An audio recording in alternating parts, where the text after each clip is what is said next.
Hey Bogsters, just wanted to give you a bit of an update on our visit to the brothel. Quite interesting. What do you think, Winnie? I think it was, I was going to say hard.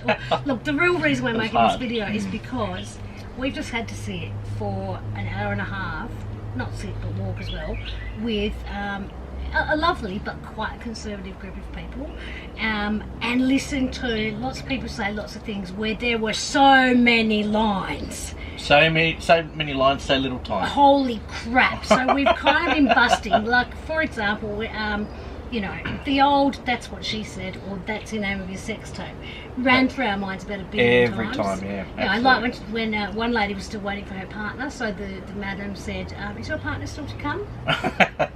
Boom, boom.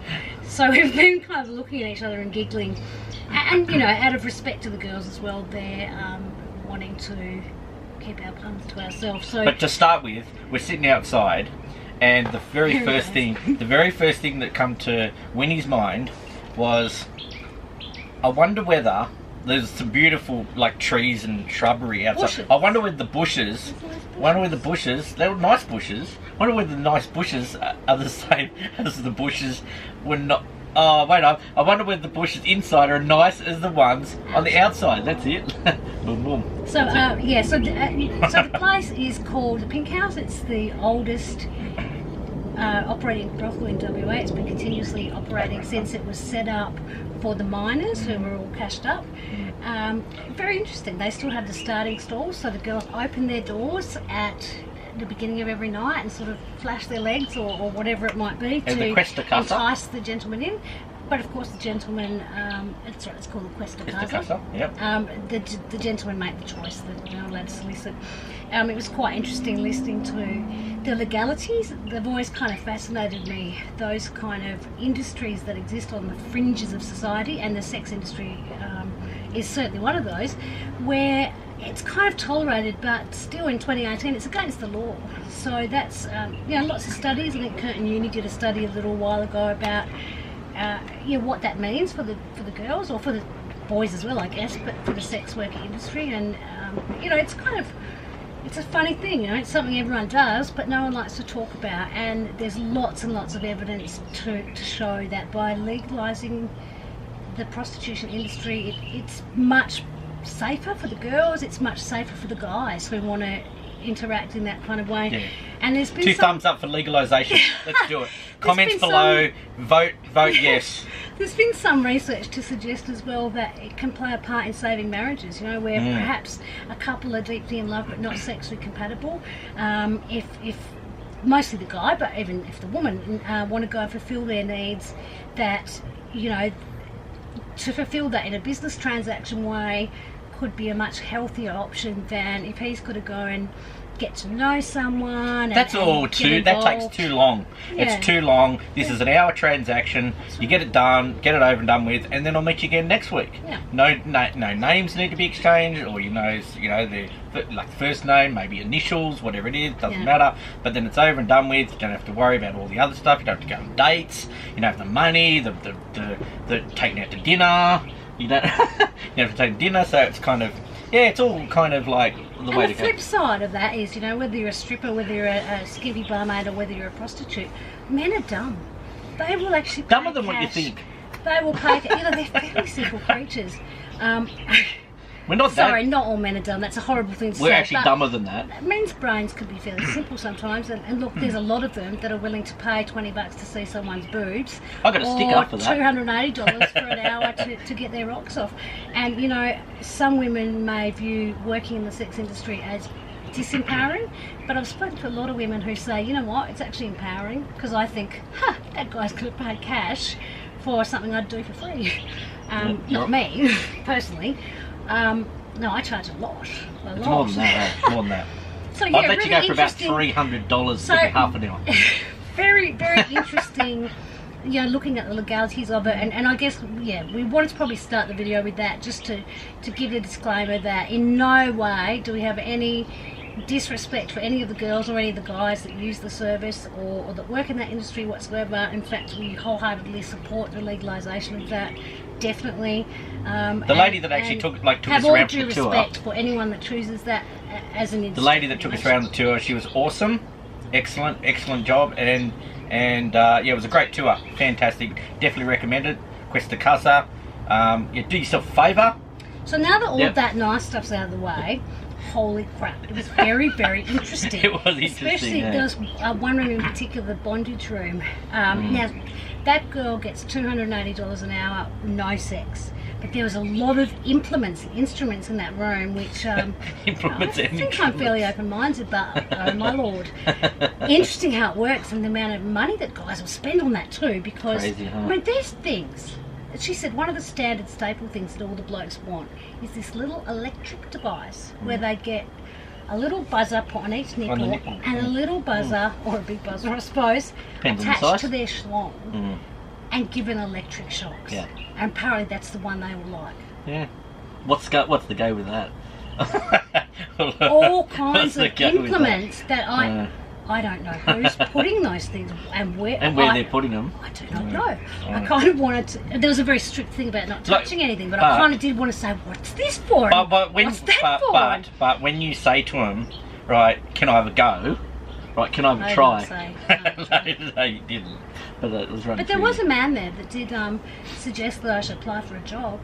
So I don't know how to take that. But on with the puns anyway, the dirty one-liners. I'm sure you've got a few, Daz. Come on. Yeah, absolutely. Well, the first one that come to mind is because we're going to do the longest golf course in the world, called the Nullarbor Links. Yep. I was nearly going to ask them, okay, well, where's the 19th hole? Is it in Kalgoorlie? Yeah, that's it. Because it's supposed to be the drinking hole, but 19th hole. I had so many. Like anytime someone said, "Come this way," yeah. Or you know, come inside. Our roots are in mining. Oh, did you say root? Bring your other 3 down this way.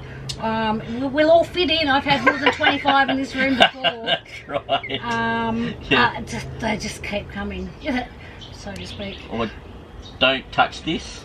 Don't touch this because it needs to stay in the lake. Oh, I don't know. That's not really fun, but the lady was saying lots and lots of things. You must have some other dirty thoughts, Daz. Come on. Actually, someone said to me, because I was letting people that go through, and they he was letting people go through. That's the name of his sex tape. And I someone said, "Oh, do you not want to go first because you've already seen that room?" Like I thought, well, wow, but no, I hadn't. No, definitely not. But what else was there? We got a sticker. That's where we're happy with that. We got a sticker, and we only paid, was it $2? The sticker says I spent an hour in a brothel and it only cost me $20. The tour was actually $25 now, but not for over 50s. And she looked at. You can't do that.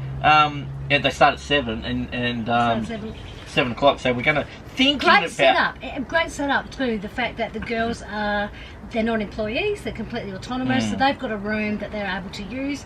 They pay a set fee. They collect minimum $280 an hour. 119 of that goes to the madam for the use of that room for an hour. So any other negotiations of extras, if you want to watch yourself in the mirror, that's an extra $50. If you want to put the ball gag on, that's an extra $100. Interesting stories, but so that is a transaction that's done directly between the girl. You don't ring up. A lot of brothels, you ring up and you can order a girl like a pizza, but in this establishment, you walk along the street, you see them there, you have an interaction with her, you have a chat. Once you cross the threshold, then the real chat can begin, because that's seen as not soliciting, and then you can have, and it's up to that individual girl to negotiate what she will do, what hours she will work, and what she'll charge for it. So can you order a 7 meats pizza? That's what I want to know. or you can eat I don't know, or you can eat pizza or something, or dine in or take away. I don't know. They only do dine in there. There's no takeaway. No, fair enough. Yep, okay. Just asking the question. Just wanted to know. Dazza, of course, represented and wore his big bog lap gear when we went around. And she touched me on the shoulder, so I felt like I was kind of a part of. And she asked me, you know. She did at one point in the tour select Dazza and was using him as an example. For example, if this man here has some needs... Hey, what did you say? He probably does. He probably does. He probably does. Got lots of needs. Yeah. Yeah. Psychiatric mostly. There's something so different. I would recommend it. You know, it's a bit of an eye. Definitely great tour. Great tour. But you know, very interesting. Seeing things from the other side, I guess, a little bit. Yeah, just interesting stuff like they change their towels and they have to use condoms and you know just the implements and the way the girls' rooms are set up. We took some photos. They kind of just look like a nice bedroom. I think our bedroom back at Park and Palace pretty much the red room. Wayne, the red room is very similar. Like it's great. Get yourself along the cow and check out their rooms because the red room that we've got at the Park and Palace is pretty much very similar. So it's a recommended tour, definitely. You know, if they're looking for workers, which I gather they are, because the industry's taking a bit of a downturn. Do yourself a favour and get along and join up. Like they're looking for people. The girls there will take it up the arse. Some of them. You Not can't all say of them. that. I can say that. That's true. Okay. Not all of them will, but and that is considered an extra charge. You know, if you have a need and you're in a position to be able to pay for it, hey, why not? Why not have a red hot crack, so to speak? No, that's not true. Crack. You don't want to come out of there with a red hot crack because that probably means you've caught something. You said cum as well. Yeah. I think that's about all we can cope with from Dazza puns. What else? You got any more? He's not in good form. You got any more? I don't have any more. No, you're done. I don't think that's the name of my sex tape. Yeah. I don't have any more. Actually, there was another pun which she said, she said, the next room we're moving along to, we're only going to be in for 30 seconds. And I said, well, that's probably the room for me. Because I'll be right with 30 seconds. That's with probably a 15-second break as well. Jeez. That's with a 15-second break as well. Like, and that's like... probably tie my shoelaces as well. If you're ever in Cal, I suggest that you get along. We're going to actually give her a call next week and we might even be able to interview one of the girls called BJ, would you believe? There was a documentary made about the Pink House last year, so you can get that on YouTube. I think $3.99 to hire it and probably $20 or something to Sounds like a bargain. It's a full-length documentary if you're a bit more interested in that.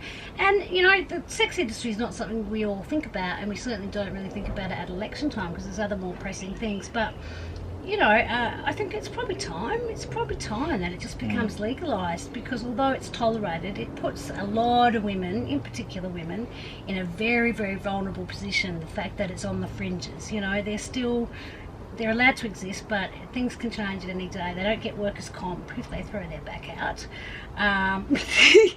They don't. At this stage, you know, they can't do that, I guess. Claim a tax deduction for lube.